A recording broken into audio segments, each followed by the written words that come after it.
Hello everybody, welcome back to Without Wisdom. So far I have been your host, Zero Yeti, and this is our 30th episode. So let's get right into it with the first animal of the week being the hippopotamus, also called the hippo, the common hippopotamus, or the river hippopotamus. It is a large, mostly herbivorous, semi-aquatic mammal and ungulate native to sub-Saharan Africa. It is one of only two extant species in the family Hippopotamidae, the other being the previously covered pygmy hippopotamus. Measuring upwards of 16 feet in length, 5 feet high at the shoulder, and weighing over 5,800 pounds, they are amongst the largest living land animals, being only smaller than elephants and some rhinoceri. Hippos have a barrel-shaped bodies with short legs and long muzzles. Their skeletal structures are graviportal and adapted to carrying their enormous weight, enabling them to sink and move along the bottom of rivers and lakes without issue. Despite sporting small legs relative to other megafauna, they are capable of galloping up to 19 miles an hour. They are a fairly vocal species which communicates through grunts and bellows and may occasionally practice echolocation. Despite being semi-aquatic and having webbed feet, adult hippos are not particularly good swimmers, nor can they float. They are rarely found in deep water, and when they are, the animal moves by porpoise-like leaps up from the bottom to the surface, as well as running along the bottom. The eyes, ears, and nostrils of hippos are placed high on the roof of their skulls. This allows the organs to be remained above the surface of the water while the rest of the body is submerged. Hippos mostly live in freshwater habitats such as inland lakes and rivers. However, they are known to frequent deltas, estuaries, and mangrove swamps, and have even been found out at sea. They are primarily grazers, emerging at night to feed upon fruits, roots, and short grasses, which make up the bulk of their diet, although they are also known to occasionally consume carrion. Despite their enormous size, common hippopotamus are occasionally preyed upon by prides of lions, packs of hyenas, and exceptionally large Nile crocodiles. Hippos are territorial only in water where a dominant male presides over a small stretch of river, on average around 250 meters in length, and they typically form a pod containing around 10 to 20 females. However, the largest pods can contain over 100 hippos, and other males are allowed to join the pods so long as they behave submissively towards the dominant male. After an 8-month pregnancy, mother hippos typically give birth to a single calf, although twins are occasionally known to occur. And the young will stay with their mothers until they reach maturity around 7 years of age. A common hippopotamus may live up to 65 years under ideal conditions. Next up is the barn owl, which is the most widely distributed species of owl on Earth, being found essentially everywhere except for polar and desert regions, as well as a few isolated islands. Phylogenetic evidence shows there are at least 3 major lineages of barn owl: one in Europe, Western Asia, and Africa, one in Southeastern Asia and Australia, and the third being in the Americas, as well as there being some highly diverged taxa on various islands. In general, it is a medium-sized, pale-colored owl with long wings and a short, squarish tail, with typical specimens measuring around 13 to 15 inches in overall length and sporting a wingspan around 2.5 to 3 feet. The bird's head and upper body typically vary between rich or pale brown and some shade of gray. Black and white speckles ordain the body except on the main wing and tail feathers, which are light brown with a darker band. The heart-shaped face is usually bright white or some light brown in coloration. The barn owl is nocturnal over most of its range, but in Great Britain and some Pacific islands, it also hunts during the day. Barn owls specialize in hunting animals on the ground, such as small mammals, small birds, reptiles, amphibians, and insects, which they locate using their acute hearing. Barn owls themselves are eaten by arboreal carnivorous mammals such as raccoons, leopards, and opossums, and especially by large raptors, including eagles, goshawks, buzzards, and other owls. Barn owls usually mate for life unless one of the pair is killed, whereupon a new pair bond may be formed with a different owl. Breeding takes place at various times of the year, typically coinciding with resource availability, according to the locality, with a clutch of around 4 eggs being laid in a nest in a hollow of a tree, old building, or fissure off a cliff. Female does all the incubation, and both she and the young chicks are relying on the male for food. The young will stay with their parents until around 13 weeks of age, and barn owls reach sexual maturity around 10 to 12 months of age, and they may live upwards of 20 years under ideal conditions. Next up is the Gnome Bat, also known as the Gnome Bat, or the Walperti, is a diurnal marsupial which was once widespread across most of Australia, but is now restricted to several small colonies in Western Australia, South Australia, and New South Wales. The Gnome Bat is a small, colorful creature ranging between 14 and 18 inches long, with a finely pointed muzzle and prominent bushy tail that's around the same length of the body. Color varies considerably from soft gray to reddish brown, often sporting between 4 and 11 white stripes across the animal's hindquarters, which gradually become fainter towards the mid-back. The underside is a cream or light gray in color, while the tail is covered in long gray hair.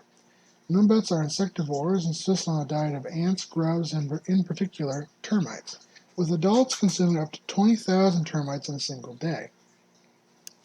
Numbats themselves are many predators such as carpet pythons, sand iguanas, wedge-tailed eagles, collared sparrowhawks, brown goshawks, little eagles, invasive red foxes, and feral cats.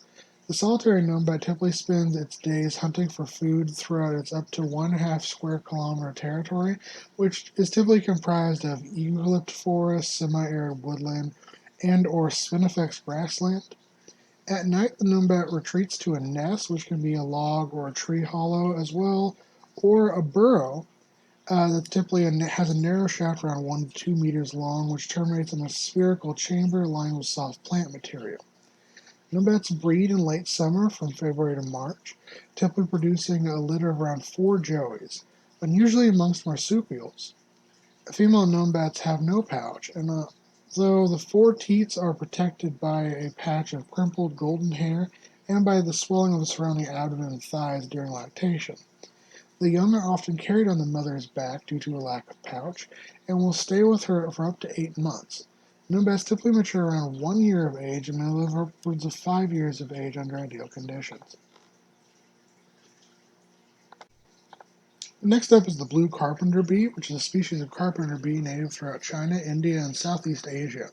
They are a rather large bee, about an inch in length, and they have a black end near their body which is clear, black, and shiny without any hairs. The thorax part of the bee is covered with a dense, almost glossy light blue hair, giving it striking appearance. They have a larger mouth parts than any other bee species, with their beautiful wings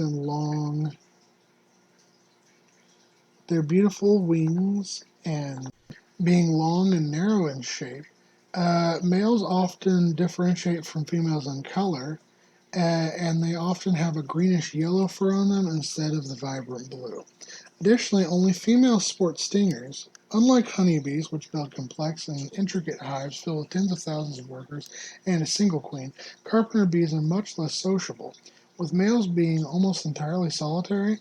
Several females, however, may work together to tunnel into trees or wooden structures in order to make passageways in which to live, hibernate, and lay their eggs, called galleries. Carpenter bees make honey, just like their smaller counterparts, but it's much thicker and denser than traditional honey, with more of a peanut butter or cookie dough consistency. Females mix this honey with pollen to create bee bread, which is used to fill specialized gallery chambers where they will lay their eggs and then seal everything to form a brood cell that keeps their eggs safe with enough food available for when the larvae hatch. After hatching, it takes around 7 weeks for the larvae to reach full adulthood. However, depending on the climate, they may stay in the nest until April or May, only striking out on their own when the winter cold is long gone. Some blue carpenter bees may live up to 3 years under ideal conditions. Next up is the tiger salamander, which is a species of mole salamander native throughout much of the United States, southern Canada, and northern Mexico. They are amongst the largest amphibians in North America, measuring between 6 and 8 inches in length and sporting a short snout, thick neck, strong legs, and lengthy tail. The body may be dark gray, brown, or black with yellow markings, and in some species the yellow markings are large spots or stripes, while in other subspecies they have small yellow irregular shaped spots.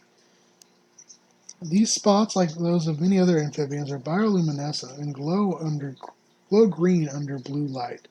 They inhabit a wide range of habitats, from conifer and deciduous woodlands to open grasslands, where they will spend their days hiding amongst the underbrush or resting in burrows underground, emerging at night to feed upon insects, snails, slugs, worms, small mammals, small reptiles, and other amphibians. Tiger salamanders themselves are preyed upon by badgers, snakes, bobcats, and owls. Like all ambystomatids, they are extremely loyal to their birthplaces and will travel long distances to reach them.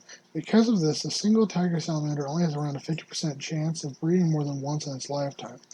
The breeding season occurs from late winter to mid-spring. About 48 hours after insemination, the female will deposit her eggs in the breeding pool and carefully attach the eggs onto secure twigs, grass, and leaves at the bottom of the pool to ensure her young's safety. After this, she will leave them. In around 10 to 15 days time, the eggs will hatch into tadpoles that are often known as water dogs, and it takes tiger salamander approximately 3 months to reach full maturity and leave the water, and adults may live up to 15 years under ideal conditions. Next up is the dugong, which is a medium-sized marine mammal and the only Sirenia native to the Indian and Pacific Oceans. It is one of the 4 living species in the order Sirenia, which also includes the 3 species of manatees, and is the only living representative of the once diverse family Dugonidae, with its closest modern relative being the Steller sea cow that was hunted to extinction around the 18th century. They are primarily herbivorous, with the bulk of their diet consisting of seagrass and algae. However, they will occasionally eat invertebrates such as jellyfish, ski squirts, polychaete worms, and shellfish. Dugongs themselves are preyed upon by crocodiles, killer whales, and large sharks. They sport fusiform bodies with no dorsal fin or hind limbs. The forelimbs consist of petal-like flippers, and it is easily distinguished from other manatees by its flute, dolphin-like tail. The dugong's snout is sharply downturned with an adaptation for benthic feeding, and the molar-like teeth are simple and peg-like, unlike the more elaborate molar dentition of manatees. Dugongs typically measure around 10 feet in length and weigh upwards of 1,000 pounds, with females being slightly larger than males. There are also individuals that have been found up to 13 feet long and 2,200 pounds in weight. Although they are social animals, the dugongs are usually solitary or found in pairs due to the inability of seagrass beds to support large populations. Gatherings of hundreds of dugongs sometimes occur, often coinciding with a mass migration to new feeding grounds. Females give birth after a 13 to 15 month gestation period, usually just one calf. Set calves will nurse for around 14 to 18 months and will stay with their mother until they reach sexual maturity around 8 years of age. Under ideal conditions, dugongs are known to live at least 70 years. And our extinct animal of the week is the Haast eagle, which is an extinct species of eagle that once lived in the South Island of New Zealand, and is commonly accepted to be the Pauakai of the Maori legend. Sporting a wingspan of over 9 feet in length, standing around 3 feet tall, and weighing upwards of 33 pounds, it was the largest eagle known to have ever existed. The comparatively short wings may have aided the Haast eagle when hunting in the dense scrubland and forests of New Zealand, with the strong legs and massive flight muscles enabling these birds to take off with a jumping start off the ground despite their great weight. DNA analysis has shown that this bird is related most closely to the much smaller little eagle as well as the booted eagle, and not, as previously thought, the large wedge-tailed eagles in Australia. They are estimated to have diverged from these smaller eagles as recently as 1.8 million to 700,000 years ago. This increase in weight by 10 to 15 times is an exceptionally rapid weight increase and therefore represents the largest and fastest evolutionary increase in the average weight and size of any known vertebrate species. For around half a million years, the Haast eagle preyed upon large, flightless bird species, especially the moa, which was often around 15 times its weight. It used its large beak and long, sharp claws to rip into and puncture the internal organs of its prey, causing them to die from impact trauma and blood loss. Due to the absence of other large predators or kleptoparasites, A single Haast Eagle could have easily monopolized a large kill over a number of days and would have been the apex predator of New Zealand. Although the Haast Eagles managed to coexist with humans for around 200 years, with the two even occasionally preying upon each other, as we have evidence of uh, people who have been killed by Haast Eagles in their burial sites, as well as people using Haast Eagle bones as tools. Eventually, habitat loss and the extinction of its primary prey being the giant moas led to the last Haast Eagles to die out around 1400 AD.